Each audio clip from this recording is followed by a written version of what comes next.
Buenas tardes, noches. Sean todos bienvenidos. Muy bienvenidos. Bienvenidos a casa, maestro. Gracias. Tenemos el gusto y el honor de tener como director invitado esta semana al maestro Iván López Reynoso y como el compositor de una de las obras del programa, el maestro David Hernández Ramos. Agradecemos su presencia. Este es un momento histórico porque tenemos mucha gente y tenemos un estreno mundial de una obra nueva, cosa que no se hace muy seguido. Entonces agradecemos su presencia y pues le cedemos la palabra a los maestros para que platiquen con ustedes. Muchas gracias. Gracias. Pásale, maestro. Pues bueno, muchas gracias por estar aquí acompañándonos esta tarde y esta próxima ya noche. Pues bueno, yo quisiera presentarme. Soy David Hernández Ramos, soy un violinista de formación y después compositor, que es a lo que más me he dedicado ya finalmente. Y hoy tengo la fortuna de que la USUG, bajo la dirección del maestro López Reynoso, va a estrenar una pieza que compuse entre el año 2020 y 2021 más o menos. Es el estreno mundial. La pieza se llama Tres Islas y es una especie de muy subjetivo y personal retrato de la luz en las diferentes horas del día e incluso la luz tenue de la luna en el puerto de Mazatlán. El puerto de Mazatlán es un lugar que yo quiero mucho, en el cual he tenido experiencias muy, muy bellas. No lo pensaría uno, pero musicales, O sea, he ido allí a tocar mucho y he podido escribir mucha música ahí. Entonces, esta pieza es un homenaje a ese lugar que me ha hecho tan dichoso por muchos años. A lo largo de los últimos 10 años, yo creo más o menos, que me empezaron a invitar a tocar mucho por allá. Y que después también yo he ido por mi cuenta de vacaciones. De hecho, la semana pasada estaba en Mazatlán y hacía menos calor que aquí. Bastante menos calor que aquí. Estaba en 25 grados, algo así más o menos. La pieza, como les dije, es un poco eso, la búsqueda de la traslación, más bien la traslación de lo visual a lo sonoro, y eso por sí mismo ya es un imposible, ¿no? Eso por sí mismo es algo que es completamente subjetivo. Entonces yo utilicé ciertas técnicas compositivas que la verdad es que creo que no tendría ningún interés que me pusiera aquí a hablar de ellas, sino más bien pues nada más por mencionar algunas situaciones musicales en las cuales yo me creo un sistema, por así decirlo, me creo un lenguaje que para mí representa ciertas cosas, ¿no? Concretamente, de pronto el cielo, de pronto el mar, de pronto la tierra. Y la pieza está dividida en 3 secciones. La primera se llama Poema del cielo y el mar. La segunda, La luz y las islas. Y es una especie de tema con variaciones. Y digo especie porque en realidad no es un tema como tal sobre lo que se hacen las variaciones, sino una situación musical. Se propone una situación musical y alrededor de esa situación empieza a haber variaciones, y esas variaciones para mí son la representación de diferentes momentos de luz justamente en las islas bueno, ¿por qué 3 islas? Porque enfrente del puerto de Mazatlán hay 2 islas que parecen 3 realmente y que desde el puerto hacen ese efecto de ser 3 islas. Por eso es que de ahí viene el título. Bueno, y la tercera parte se llama Apoteosis del mar y la tierra, ¿no? Y bueno, no quiero dejar de mencionar que esas 3 islas también son el nombre de mi cervecería artesanal favorita en Mazatlán, ¿no? Entonces, de ahí también viene, ¿no? O sea, es un lugar donde también he pasado un buen tiempo y también es parte del homenaje. Entonces, bueno, más o menos de eso va la pieza. Es una pieza moderna, pero creo que es una pieza accesible, es una pieza fácil de escuchar. No es una pieza que esté dentro del lenguaje tonal, pero es una pieza que creo que se puede escuchar, sobre todo si uno tiene la voluntad de sentarse y decir, a ver, vamos a ver de qué va esto. No sé, quisiera el maestro. Claro. Buenas tardes a todas, a todos. Muy contento de volver a estar aquí con esta orquesta a la que tanto quiero y que fue pilar de mi crecimiento musical. Y además tener la oportunidad de hacer un estreno mundial de una partitura mexicana, de un compositor vivo, y creo que muy pocas veces, lamentablemente tendrían que ser más, la verdad, tenemos la fortuna de que eso suceda. Y yo creo fervientemente en que tenemos que darle voz a esos creadores y a esas obras, porque la cultura tiene que ser un espejo de su tiempo. Lo fue siempre. La cultura sin eso no tiene fundamento. O sea, la cultura es el reflejo de su sociedad y solo de esa manera puede llegar a su sociedad, si no se queda en un museo o en una voluntad. Y lo importante de la música es que exista a través de los lenguajes que llegan a ese público que está ahí escuchándola, ¿no? Por eso es tan importante estrenar la música de nuestros tiempos, es tan importante darle voz a los compositores, compositoras de hoy. Sí se van a efectivamente encontrar, como bien decía el maestro, además qué lujo tener al compositor explicando y hablando su obra, ¿no? Todas las obras en su momento fueron contemporáneas, toda la música en su época fue música contemporánea, así es que yo creo que hay que darle definitivamente ese espacio a la música de nuestros tiempos. Y como pues no pudo haber dicho mejor David sobre su propia música, nos encontramos ante una partitura, yo me voy a atrever a ponerle algunos calificativos que a lo mejor no le gustan al maestro, pero es una partitura muy lírica, es una partitura llena de expresividad, de contrastes, de texturas, de colores, es una partitura con un discurso musical muy llamativo, muy interesante, muy rico, muy complejo, pero como bien decía David, de fácil escucha y además de fácil seducción a la hora de hacerlo, de interpretarlo. Fue un lenguaje que es una partitura difícil, sí es difícil, es una obra complejísima para la orquesta, muy demandante, para la batuta también lo es una obra difícil de concertar, la trabajamos muchísimo, pero debo decir, y eso es siempre muy gratificante y muy emocionante, la gran disposición que tuvo la orquesta al recibir esta música.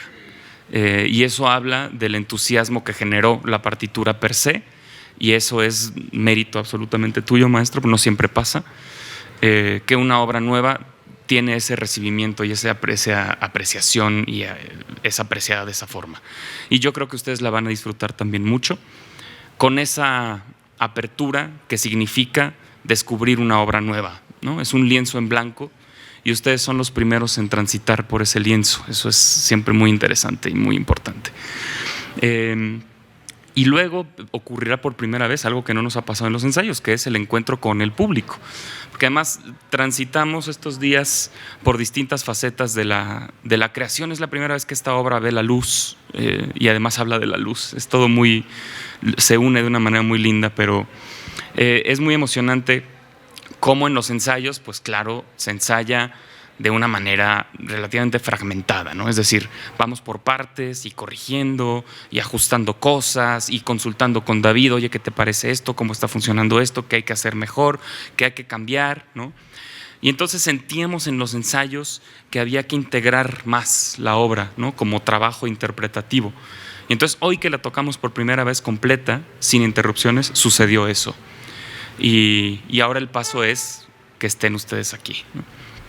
Y ahora voy a hablar de una obra que necesita a lo mejor tal vez también un contexto y una información para apreciarla como el monstruo que es la Sinfonía Fantástica de Héctor Berlioz. Y voy a empezar diciéndoles que, nada más para ubicarla temporalmente, fue escrita solamente 6 años después de la novena de Beethoven. Es decir, todos tenemos en la cabeza la novena Sinfonía de Beethoven, y fue un parteaguas crucial en la historia de la música. Pero ahora ustedes imagínense los 20 pasos para adelante que dio Berlioz con la composición de esta obra que van a escuchar ustedes hoy. Son 6 años nada más, ¿eh? No estoy hablando de un siglo o de medio siglo, estoy hablando de 6 años contados, de 1824 a 1830, que es cuando se escribió este viaje que es la Sinfonía Fantástica, que es mucho más que una sinfonía. Por eso Berlioz mismo la tituló Episodios de la vida de un artista, además de llamarla, claro, Symphonie Fantastique. Tiene 5 movimientos que era, si bien no del todo novedoso, pues la Sinfonía Pastoral de Beethoven ya había tenido 5 movimientos también, y algunas sinfonías habían tenido 3, ¿no? Pero se sale mucho del molde, no por la cantidad de movimientos que tiene, sino por las estructuras de los mismos. El primer movimiento es una forma sonata muy libre, no me voy a poner muy técnico porque no se trata de eso tampoco, pero sí Berlioz toma los esqueletos, por decirlo de alguna manera, o a mí me gusta mucho pensar la Sinfonía Fantástica como esos cuadernos para colorear, ¿no? Que están las siluetas, los marcos, ¿no? Pero cada uno podía dibujar con el color que quería. Así hizo Berlioz la Sinfonía Fantástica. O sea, tomó el esqueleto, pero lo rellenó como quiso. Y ese como quiso fue muy propositivo, muy innovador en esos términos de estructura, pero también en términos de orquestación. Van a ver hacia el final del tercer movimiento cómo Berlioz pide 4 timbalistas. Eso no se había visto nunca antes en una obra. 4 timbalistas tocando de manera simultánea. Es la primer partitura que tiene esa evolución tan grande para la percusión. Y luego también le da a la misma sección de percusiones un tratamiento muy distinto al que se le había dado hasta entonces. Van a ver una sección de metales muy generosa con 4 trompetas, con 4 cornos, con 3 trombones, con 2 tubas, no una, 2 tubas, 4 fagotes. Es decir, es una orquesta inmensa, 2 arpas. O sea, Berlioz echó la casa por la ventana cuando la compuso. Pero todo eso tiene que ver con lo que les decía de que Berlioz fue extremadamente revolucionario en su época cuando estrenó esta obra, cuando escribió esta partitura inmensa y fundamental ahora para el repertorio. Indiscutiblemente se ha convertido en un pilar decisivo de la literatura sinfónica y sigue siendo una obra, a pesar de que fue escrita hace casi 200 años, una obra súper moderna. Es una obra que todavía al día de hoy se escucha y van a ver, por ejemplo, en el primer movimiento, reconocerán una transición que es tan inestable armónicamente y no se sabe en qué momento armónico está y cambia cada compás. Eso no se había visto. O sea, es totalmente revolucionario para los estándares de la armonía convencional de la primera mitad del siglo XIX. Y Berlioz, como les digo, se salió completamente del molde. El segundo movimiento es un vals, que también era muy atípico en las sinfonías poner un vals. De hecho, no había visto un vals en una partitura de una sinfonía. Después Tchaikovsky utilizó valses también en sus sinfonías 5 y 6, pero no era común tener un vals, ¿no? Y toda la sinfonía va narrando este viaje de una manera tal vez también muy literal, porque era un viaje opiáceo, y sí lo es, ¿no? Es así, la partitura es un viaje con alucinógenos, en este artista que se encuentra al final también con la muerte, ¿no? Y la muerte, sin embargo, no es el último movimiento, es el cuarto movimiento, la marcha al cadalso. Y todavía hay un quinto movimiento a manera de epílogo, que es la coexistencia de 3 reinos, ¿no? El celestial, el terrenal y el infernal. Están en el cielo, o por así decirlo, de una manera tal vez muy profética, los metales de la orquesta tocando corales casi de iglesia. Están en el plano terrenal las brujas. Hay un festín de brujas en la tierra. Y está el abismo abriéndose para clamar venganza con el Dies Irae, un tema famosísimo que también fue empleado aquí en esta sinfonía. ¿Qué más les puedo decir? Pues más bien, si tienen alguna pregunta para David o para mí, o tú quisieras agregar algo, aunque sea de Berlioz también. Sí, a propósito de Berlioz, otra de las innovaciones, por así llamarlo, es la presencia de la idée fixe, ¿no? Un tema que se está repitiendo constantemente por todos los movimientos y que es justamente eso, una idea fija, ¿no? En francés, idée fixe, eso significa, y entonces es el estar constantemente regresando a ese lugar, pero vistiéndolo de otra manera, cada vez lo viste de una manera distinta. Y eso es algo que después Wagner lo utilizó de una manera pues muy inteligente para darle cohesión a sus óperas, ¿no? Y hay nada más así, a mí a veces me gusta dar algunos datos así anecdóticos, curiosos. Uno de ellos es que cuando Berlioz escribió su gran oratorio gigantesco Romeo y Julieta, Wagner fue al estreno y quedó muy impactado de ello. Y dicen que especialmente algo que lo impactó mucho fue un número que se llama Romeo Solo, ¿no? Sí. El segundo movimiento. Cuando uno escucha el inicio de Romeo Solo, es el inicio de Tristán y Isolde, es el preludio. Eso mismo es nada más que sin el famoso acorde de Tristán. Entonces es muy, muy interesante, creo, en cuanto a la sinfonía, esta cuestión de la Idefix. Y bueno, sí, si alguien tuviera alguna duda, alguna pregunta, alguna inquietud, sí.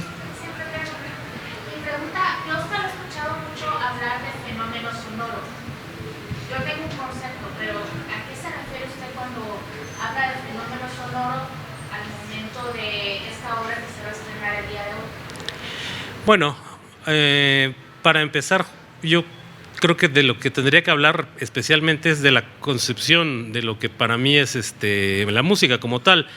No necesariamente nada más para mí, creo que se ha hablado y se ha escrito mucho. Entonces, la música finalmente se le achacan muchas cosas, ¿no? Justamente todo lo que sucede en la Sinfonía de Berlioz es algo que Berlioz puso ahí, el último movimiento, ¿no? El sueño de una noche de Sabbat, el baile, ¿no? La marcha al cadalso, todo esto.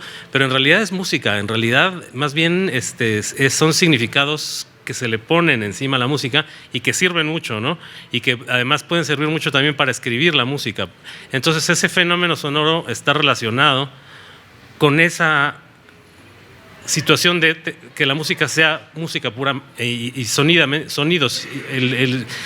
organizados. Entonces ese es el fenómeno y después viene la parte en la que el compositor mismo o quien escuche la pieza lo pueda ligar a cualquier otra situación extra musical, ¿no? Entonces el fenómeno sonoro como tal, bueno, pues es que ahí habría muchísimo de qué hablar, ¿no?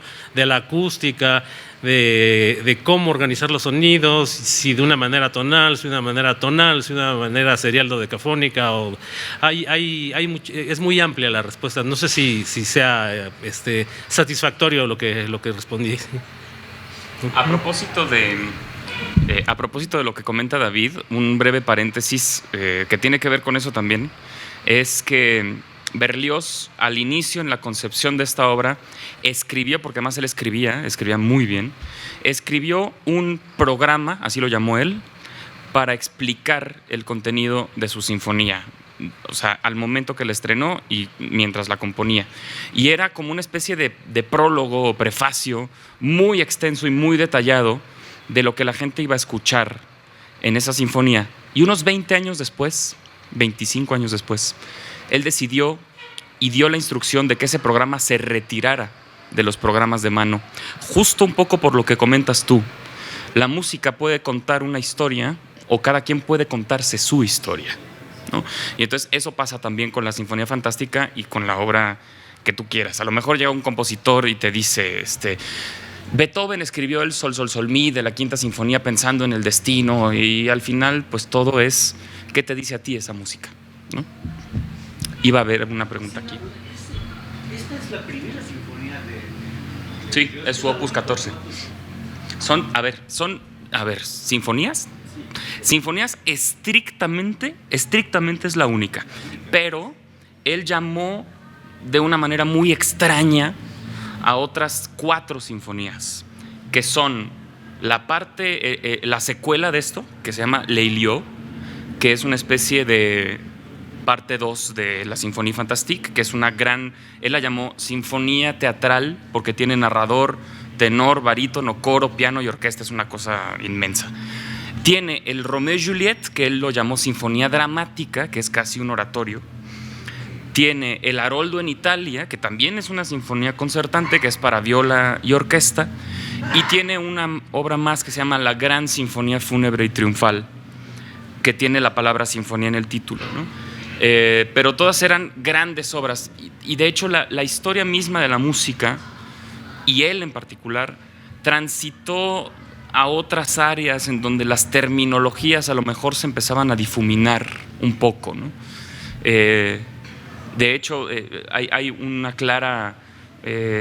clarísimo ejemplo con el llamado común y erróneamente Requiem de Berlioz, que él no lo llamó Requiem, lo llamó Gran Misa de Difuntos, ¿no? De una manera muy específica, Grande Messe de Mort, ¿no? Y ese fue su título, no le puso Requiem, no le puso Messa da Requiem, le puso Gran Misa de Difuntos, ¿no? Y es esa parte en donde Berlioz transitaba ya claramente a otros planos, ¿no? Otras búsquedas. Un comentario, bueno, eso más bien es, hace 15 días estuve yo en México en el Senado y dirigió la quinta de Beethoven. Así es. ¿Está usted actualmente trabajando? Sí, soy maestro de la Universidad Panamericana. Imparto el diplomado en dirección orquestal de la UP.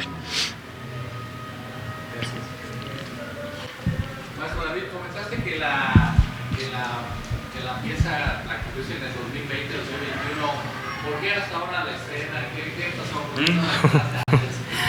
Eso nos lleva a hablar un poco y brevemente de la triste vida del compositor, concretamente, y de tener oportunidad de que las piezas se programen. Es que es muy difícil, la respuesta es eso, es muy difícil que las orquestas abran las puertas para que se toque música nueva y música nueva mexicana, ¿no? Es complicado, pero sucede, y la OSUG es una de las orquestas más comprometidas, creo yo, con ese aspecto. O sea, han hecho muchos estrenos, han tocado mucha música también de compositores tal vez no vivos, pero que no se toca con frecuencia y que vale mucho la pena escuchar. Y yo creo que también eso se ve reflejado inmediatamente en la actitud que tiene la orquesta ante la música nueva. La respuesta de por qué hasta ahora fue porque hasta ahora una orquesta me abrió las puertas para hacer la pieza. Es así de sencillo. Sí, gracias. Y un poco de la mano, 2018 la OSUG estrena otra obra tuya. Sí. Y bueno, también 2018 es el año en que la última vez que diriges a la orquesta. Entonces, Sí. ¿qué representa, bueno, estar que la OSUG esté en otro segundo estreno? Pues es algo que yo había estado esperando justamente desde el 2018, había estado en pláticas y en la búsqueda de que se pudiera abrir el espacio, y bueno, para mí es muy pues muy satisfactorio, ¿no? Además conozco muy bien a la gente de la orquesta porque se han estrenado aquí también obras de muchos colegas, el maestro Víctor Ibarra, que está aquí en el público, por ejemplo, o el maestro Jorge Torres Sáenz, o cualquier cantidad de colegas que podría yo mencionar. Y yo vivo en la Ciudad de México, y con frecuencia cuando ha habido esos estrenos me he lanzado para acá para estar presente, y entonces conozco, si no al 100% de la orquesta, pero conozco una buena parte de sus ejecutantes, y ellos me conocen a mí. Entonces, bueno, para mí en ese sentido es muy satisfactorio. Y bueno, y si hablamos de conocer a la gente de la orquesta, pues aquí el maestro conoce perfectamente, ¿no? O sea, no sé si... Pues no creas, ha cambiado mucho, ¿eh? ¿Sí? De la última vez que vine, que fue justo en 2018 con Haroldo en Italia de Berlioz también. Ahora la orquesta ha cambiado, pero es que eso es muy normal y es muy importante que suceda. O sea, en las orquestas, como en todos los lados, hay relevo generacional, hay músicos que se jubilan, músicos nuevos que llegan, que le dan movimiento también a las agrupaciones musicales. Pero lo que dice David es súper importante y cierto. Esta es una orquesta particularmente comprometida, esta y todas las temporadas que yo recuerdo desde que venía hace 20 años, con la música nueva. Y eso es muy importante. Llegó a haber un festival de eso aquí, donde no había nada similar en México más que en Guanajuato, ¿no? José Luis Castillo siendo también un promotor indiscutible de eso, ¿no? Que ha hecho una labor crucial por la música contemporánea en este país. Pero creo que es súper importante que convivan. Para mí es muy difícil hacer una temporada y hacer una temporada de conciertos porque responde a muchísimos factores, ¿no? Pero para mí el punto clave en una programación artística, y lo tiene esta orquesta, es el balance entre innovación y tradición, ¿no? Porque de esa manera haces que coexistan y dialoguen entre sí lenguajes distintos, y por ende llegar a públicos distintos también, ¿no? Eso es súper importante. Ninguna. ¿Alguien más? Listo. Pues muy bien. ¿Ninguna otra pregunta? Les agradecemos nuevamente su presencia y pues bueno, esperamos que disfruten mucho su asiento. Gracias.